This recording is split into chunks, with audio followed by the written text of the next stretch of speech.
కాకినాడలో మొట్టమొదటిసారిగా gold plated జ్యువెలరీని కస్టమర్స్కి అందించేందుకు శ్రీ అవీక్ష జ్యువెలరీ ముందుకొచ్చిందని షాప్ అధినేత సతీష్ తెలిపారు. కాకినాడ పులవర్తి వారి వీధి బాదం సుందర కాంప్లెక్స్ లో నూతనంగా ఏర్పాటు చేసిన శ్రీ అవీక్ష జ్యువెలరీ షోరూం ప్రారంభోత్సవ కార్యక్రమం ఘనంగా జరిగింది. శ్రీ అవీక్ష జ్యువెలరీని Kakinada city MLA Vanamadi Kondababu ribbon కత్తిరించి ప్రారంభించారు. బంగారం రేటు భారీగా పెరిగిన నేపథ్యంలో మహిళలు బంగారు ఆభరణాల కోరికను నెరవేర్చేందుకు శ్రీ అభిక్ష జ్యువెలరీ గతంలో తాతల కాలం నుండి వస్తున్న గోల్డ్ ప్లేటెడ్ జ్యువెలరీని నగర ప్రజలకు పరిచయం చేసింది. ఈ సందర్భంగా శ్రీ అభిక్ష జ్యువెలరీ అధినేత సతీష్ మాట్లాడుతూ కస్టమర్ల కోరికలు నెరవేర్చేందుకు ఈ గోల్డ్ ప్లేటెడ్ జ్యువెలరీని తీసుకొచ్చామన్నారు. కార్యక్రమంలో పలువురు నగర ప్రముఖులు పాల్గొన్నారు. ఈరోజు కాకినాడ పులవర్తివారి వీధిలో మా gold sheeted jewellery Vanamadi Kondababu గారి చేతుల మీదుగా శాసనసభ్యులు గారి చేతుల మీదుగా ప్రారంభోత్సవం జరిగింది.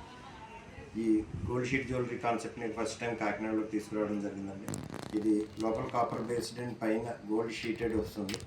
ఈ ఓన్లీ ఇంతకుముందు పూర్వం మన నాయనమ్మలు అమ్మమ్మల టైంలో ఇది కేవలం గాజులు మాత్రమే వాడేవారు. ఇప్పుడు గాజులతోనే కాకుండా హారాలు, నెక్లెస్లు, మొత్తం ఆల్ వెరైటీ చైన్స్తో సహా అన్ని వెరైటీ నల్లపూసలు, లైట్ వెయిట్ బ్లాక్ బీడ్స్ కూడా ఉన్నాయి మా దగ్గర. మీరు ఒకసారి మా ఈ షోరూమ్కి విచ్చేసి మా ఈ లైట్ వెయిట్ ఈ షీటెడ్ గోల్డ్ జ్యువెలరీని మీరు ఒకసారి తిలకించి మా ఈ వ్యాపార అభివృద్ధికి తోడ్పడవలసిందిగా